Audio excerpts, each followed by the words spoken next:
വേറൊരു കളി കാണിച്ചു തരാം. ഓക്കെ, ഇത് ഞാൻ കൈ തട്ടിക്കാണ്ടാണ് ഇതിൻ്റെ അടുത്ത് നിന്ന് പോയത്. കൈ തട്ടിക്കാണ്ടാണ് ഞാൻ ഇത് നീക്കിയത്. അപ്പോൾ കൈ തട്ടിക്കാണ്ട് അങ്ങനെ നീക്കി, ഈ ബടനെ മുന്നോട്ട് നീക്കി, മന്ത്രിൻ്റെ മുന്നത്ത് നീക്കി. അപ്പോൾ ഞാൻ പിന്നെ എന്ത് ചെയ്തു, ഇതിൻ്റെ കൈ തട്ടി പോയതല്ലേ, ഞാൻ എന്ത് ചെയ്തു, നോർമൽ എന്നുള്ള നിലക്ക് ഞാൻ സാധാരണ രാജാവിൻ്റെ മുന്നത്ത് നീക്കുന്ന വഴിക്ക് അങ്ങനെ നീക്കി. അപ്പോൾ എനിക്ക് ഇങ്ങനെ വെട്ടാം, ഇങ്ങനെ വെട്ടി കഴിഞ്ഞാൽ എനിക്ക് തിരിച്ചു വെട്ടാം, മനസ്സിലായോ? അപ്പോൾ അങ്ങോട്ട് നീക്കി, ഓക്കെ നോർമൽ. ഇതിന് സപ്പോർട്ട് കൊടുത്തു, കാരണം ഞാൻ അങ്ങോട്ട് വെട്ടി കഴിഞ്ഞാൽ നിങ്ങളിലേക്ക് അതിന് സപ്പോർട്ട് കൊടുത്തു. ഞാൻ ഒന്നുകൂടെ കയറ്റി വെച്ചു. അപ്പോൾ എൻ്റെ ആ ബട്ടൺ സേഫായി. പിന്നെ ഇവിടെ ഒരു ടെൻഷൻ ഇല്ലല്ലോ, അതാണ് കുറഞ്ഞു കിട്ടി. അപ്പോൾ അത് ചെയ്തപ്പോൾ കുതിരയാക്കി ഇതിന് സപ്പോർട്ട്. അപ്പോൾ എനിക്ക് ഇതിന് സപ്പോർട്ട് കൊടുക്കണം, കാരണം ഇവിടെ ഉള്ളത് രാജാവാണ്. അപ്പോൾ അതിന് സപ്പോർട്ട് കൊടുക്കണം. അപ്പോൾ ഞാൻ മന്ത്രിൻ്റെ മുന്നിൽ നീക്കി, കാരണം അതാണല്ലോ നമ്മൾ സാധാരണ നീക്കാറ്, സേഫാണ്. അപ്പോൾ ചെക്ക് ചെയ്തു, ഇവിടെ നിന്ന് ചെക്ക് വിളിച്ചു. അപ്പം ഇനിയിപ്പോൾ നമുക്ക് ഒന്നെങ്കിൽ മുന്നേക്ക് നീക്കണം, അല്ലെങ്കിൽ രാജാവിനെ ഇങ്ങോട്ടോ നീക്കണം, അല്ലെങ്കിൽ ഇത് ഇങ്ങോട്ട് മുന്നേക്ക് നീക്കണം, ബെറ്റർ മുന്നേക്ക്. അപ്പോൾ സ്വാഭാവികമായിട്ടും വെട്ടി. പക്ഷെ എൻ്റെ ഒരു കളിയുടെ ഒരു സ്ട്രാറ്റജി ഉണ്ട്. മന്ത്രി വെട്ടാനുള്ള ചാൻസ് കിട്ടിക്കഴിഞ്ഞാൽ ഞാൻ വെട്ടും, കാരണം കഴിച്ചിലായി. പിന്നെ അതല്ല, എനിക്ക് ഈ മന്ത്രിനെ കളിക്കുന്നതിനേക്കാളും ഈസി ആയിട്ട് അല്ലെങ്കിൽ കുറച്ചുകൂടി സ്ട്രാറ്റജിക്കലായിട്ട് കളിക്കാൻ പറ്റുന്നത് മറ്റ് പീസ് വെച്ചിട്ടാണ്. അപ്പൊ മന്ത്രിയോട് പോയി കഴിഞ്ഞാൽ ചില ആൾക്കാർക്ക് ഉണ്ട്, മന്ത്രി പോയി കഴിഞ്ഞാൽ പിന്നെ ഓലെ സർക്കാരുണ്ട്. അപ്പോൾ അത് വെച്ചിട്ട് ഞാൻ അങ്ങനെ ചെയ്തത്. മന്ത്രിനെ വെട്ടി, സ്വാഭാവികമായിട്ടും തിരിച്ചു വെട്ടി. ഞാൻ പിന്നെ ഇവിടെ ഒരു ഗ്യാപ്പ് ഇട്ടിട്ട് ഞാൻ കാസ്ലിംഗ് ചെയ്യണം എന്നുള്ളവർക്ക് അവിടുന്ന് നോക്കി. ഇപ്പോൾ അതിൻ്റെ സപ്പോർട്ട് ചെയ്തുകൊണ്ടിരിക്കുകയാണ്, അതിൻ്റെ കുതിരനെ സപ്പോർട്ട് ചെയ്യുന്നു. ഞാൻ കുതിരക്ക് കൊടുത്തു. പിന്നെ വേറൊരു കാര്യം കൂടിയുണ്ട്. ഇപ്പോൾ ഈ ശരിക്കും ആനയും കുതിരയും ഒരേ കാറ്റഗറിയാണ്, ഒരേ വാല്യൂ ആണ് കാണുന്നത്. പക്ഷെ എന്നെ സംബന്ധിച്ച് എനിക്ക് കുതിരനായിട്ടാണ് കൂടുതൽ കളിക്കാൻ പറ്റുക. അതെ, എനിക്ക് കുതിരനായിട്ടും ആനനെ സംബന്ധിച്ച് നോക്കുമ്പോൾ ആന പോയാലും കുതിര വേണമെന്നുള്ള ചിന്താഗതിയാണ്. എക്സാക്ട്ലി. അപ്പോൾ ഞാൻ എൻ്റെ മുന്നിൽ ഇട്ടിരുന്ന ഞാൻ വെട്ടും, പക്ഷെ ബാക്കിൽ തന്നെ എടുത്തു. ഞാൻ പിന്നെ വീണ്ടും ഫോർവേഡ് കളിച്ചു. അപ്പോൾ അല്ല, ഓന്താ ഇത് വെട്ടാക്കണതാവും. ഇത് അത് ഓനക്ക് വെട്ടാം, ഇത് ഓനക്ക് വെട്ടാം. പക്ഷെ എന്താണെന്ന് വെച്ചാൽ ഞാനത് കണ്ടില്ല. ഓക്കെ, അപ്പോൾ അതിന് വെച്ചു. അപ്പോൾ ഞാൻ ഓക്കെ, എന്തായാലും എനിക്കിപ്പോൾ രണ്ട് ത്രെട്ടാണല്ലോ, എനിക്ക് ഇതിനെ സപ്പോർട്ട് ചെയ്യാൻ പറ്റില്ല. ഇത് സപ്പോർട്ട് ചെയ്യാൻ പറ്റുന്ന ഒരു ഓപ്ഷൻ ഇല്ല, കാരണം അപ്പോൾ ഇതിൻ്റെ ആന പോകും. അപ്പോൾ ഞാൻ പിന്നെ പോട്ടെ, ഇനി ബടനെ പോകാണിച്ച് പോട്ടെ എന്നിട്ട് ഞാൻ എന്ത് ചെയ്തു, ബാക്കൗട്ട് എടുത്തു. അപ്പോൾ സ്വാഭാവികമായിട്ടും അത് വെട്ടി. അപ്പോൾ ഓൻ്റെ കുതിരനായിട്ട് വല്ലാതെ കളിക്കണം, വിട്ടു കൊടുക്കണം. ഓനെ തിരിച്ചു പോകാൻ വേണ്ടിയിട്ട് ഞാൻ എന്ത് ചെയ്തു, മുന്നോട്ട് വെച്ചു, തിരിച്ചു പോയി ചെയ്തു. പിന്നെ ഞാൻ ഇവിടെ ഈ ഒരു ഇതുണ്ടല്ലോ ലൈന്, പ്രശ്നമാണ്. അപ്പോൾ അത് ഞാനത് ഒന്ന് ബ്രേക്ക് ചെയ്യണം എന്നുള്ളതൊക്കെ ഞാനൊരു ബടനെ മുന്നേക്ക് വെച്ചു. പക്ഷെ ഓൻ എന്ത് ചെയ്തു, ഒന്നും കൂടി കയറ്റി വെച്ചു. അപ്പോൾ എനിക്ക് കുറച്ചുകൂടി സേഫായി, കാരണം എനിക്ക് ഇതിനെ വെട്ടാൻ ഈസിയാണ്. ഇതിങ്ങോട്ട് താഴത്തേക്ക് ഇറങ്ങാതിരുന്നാൽ മതി. ഈ ബടനെ താഴത്തേക്ക് ഇറങ്ങി കഴിഞ്ഞാൽ പിന്നെ വീണ്ടും കൺട്രോൾ ബുദ്ധിമുട്ടാവും. അപ്പോൾ ഞാൻ എന്ത് ചെയ്തു, ഞാൻ ഇതിന് ഇറങ്ങാൻ പറ്റാത്ത കോലത്തിലാക്കിയിട്ടു. അല്ല, അത് ഇറങ്ങാതിരിക്കാൻ എനിക്ക് ഇവിടെ എന്തെങ്കിലും ഒരു പീസ് വെക്കണം.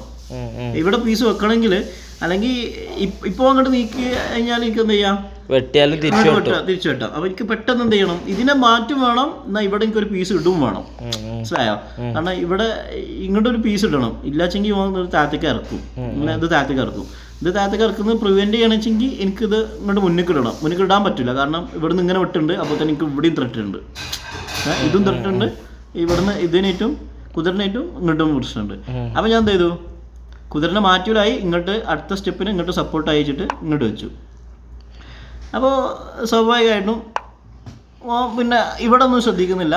എൻ്റെ കളി ഞാൻ ഉദ്ദേശിച്ച മറ്റാണ് നടക്കുമെന്ന് വിചാരിക്കുന്നു. അപ്പോൾ ഇങ്ങോട്ട് ഫോർവേഡ് ചെയ്തു. ഇത് എന്തുകൊണ്ട് ഫോർവേഡ് വെച്ചെന്ന് എനിക്കറിയില്ല. ഇനി എന്തായാലും ഞാൻ വിചാരിച്ച മാതിരി തന്നെ ഇതിന് സപ്പോർട്ട് ചെയ്തു. അപ്പോൾ എനിക്കിത് ഇനി ഈസി ആയിട്ട് ക്യാപ്ചർ ചെയ്യാൻ പറ്റും. അടുത്ത സ്റ്റെപ്പിൽ വേണമെങ്കിൽ എനിക്കിത് ഈസി ആയിട്ട് ക്യാപ്ചർ ചെയ്യാൻ പറ്റും. ഇതും വെട്ടൂലേ, കുതിരനെ ഇവിടെ കൊണ്ടുവന്ന് വെച്ചില്ലേ? അല്ല, ആനയും കുതിര പോയിക്കോട്ടെ, പോവാം. കാരണം എനിക്കത് എന്നെ സംബന്ധിച്ച് കുഴപ്പമില്ല. അപ്പോൾ അങ്ങനെ അപ്പോൾ പിന്നെ വേറെ കാര്യമുണ്ട്, ഈ ബടം ഇവിടെ നിന്ന് കഴിഞ്ഞാൽ നമുക്ക് ഈ ഇൻ ഫ്യൂച്ചറിൽ ഇവിടെ വന്നിട്ട് ചെക്ക് കാര്യങ്ങളൊക്കെ വന്നു കഴിഞ്ഞാൽ ഈ രാജാവിനെ ബുദ്ധിമുട്ടാണ്. ഇവിടെ ഈ ഇത് ഭയങ്കര ത്രെട്ടാണ്, എനിക്കിതിനെ പെട്ടെന്ന് ക്യാപ്ചർ ചെയ്യണമെന്നുണ്ട്. അപ്പോൾ പക്ഷെ ഞാൻ നിങ്ങളുടെ വെച്ചപ്പോൾ എൻ്റെ കുതിരനെ എടുത്തു, എനിക്ക് കുഴപ്പമൊന്നുമില്ല, ഞാനും അവൻ്റെ എടുത്തു. അപ്പോൾ പിന്നെ കുതിരനെ കെട്ട് ഇറക്കി വീണ്ടും അവൻ്റെ ഒരു കുതിര പോയതല്ലേ, അടുത്ത കുതിരനെ ഇറക്കി ഫോർവേഡ് കളിക്കാൻ തുടങ്ങി. ഞാൻ ജസ്റ്റ് ഒന്ന് ചെക്ക് വിളിച്ചു, ആനിനെ നീക്കി, ഞാൻ ഒന്നും ആലോചിച്ചില്ല, ആനിനെ വെട്ടി, അവൻ്റെ കുതിരനെ വെട്ടി. ഓക്കെ, ഇനി എനിക്ക് ഇതിനെ വെട്ടണം, ഇതാണ് എൻ്റെ ടാർഗറ്റ്. അപ്പോൾ ഞാനങ്ങനെ കുതിരനെ മുന്നോട്ടേക്ക്, അപ്പോൾ അതിന് സപ്പോർട്ട് ചെയ്തു. അപ്പോൾ ഞാൻ ഓനെ ആനനെ ബാക്കോട്ട് പൊന്തിക്കാൻ പോയി, പക്ഷേ ഇങ്ങോട്ട് പോകുന്നതിന് പോകാണ്ട് അങ്ങോട്ട് പോയി. അപ്പോൾ എനിക്ക് പിന്നെ കുതിരക്ക് ത്രെട്ടായി. ഞാൻ കുതിരനെ മാറ്റി. ഈ കുതിരനെ മാറ്റുന്നതോട് കൂടിയിട്ട് എന്തായി, എനിക്കിവിടെ ഇതിന് ഫോക്കസിങ് ആയി. കാരണം ഈ കുതിരനായിട്ടും ഇവിടെ ഫോക്കസ് ഉണ്ട്, ഈ കുതിരനായിട്ടും ഇവിടെ ഫോക്കസ് ഉണ്ട്, അപ്പോൾ എനിക്ക് അതെടുക്കാം. ഓക്കെ, അപ്പോൾ ആ ഒരു രീതിക്കാണ് ഞാൻ അങ്ങോട്ട് മാറ്റിയത്.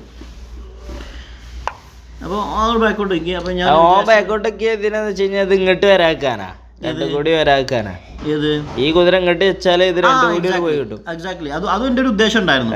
അതായത് അവൻ ഇത് ഞാൻ കണ്ട് നീക്കുമ്പോൾ രണ്ട് ഉദ്ദേശം ഉണ്ടായിരുന്നു എനിക്ക്. ഒന്ന് ചെയ്യാം, ഇനി അതല്ല അവൻ വേറെ ഒന്നും ചെയ്തില്ല വെച്ചാൽ എനിക്ക് ഇവിടെ ഇതെടുത്തിട്ട് തേരിനെടുക്കാന്നുള്ളതായിരുന്നു.